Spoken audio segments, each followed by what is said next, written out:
अरे आज चाहिँ 20-22 दिनमा यिनीहरूको भेट भएको उसको दाजुसँग आमा यस्तो छ दादा खोइ दादा बाबु खोइ हो ओ को मान्छे हो कता हराएको थियो लजा गरे नानाको माया लाग गरे ओइ दादाको नखोज्दी त्यो मलाई ल्याइदिएको हो जा मैडम जी पनि आउनु भयो एक्सक्युज मी मम्मा भन्दै आमै गड यु आन्टीले दिनुहुन्छ ल हगी गर त दादालाई हगु गर ल हगु गर छिटो ल माया गर ल माया गर छिटो ल दाजु बहिनीको भेट भयो अब बहिनी दाजु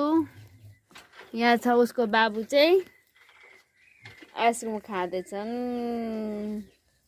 हैन झन्डै 1 महिना भयो नि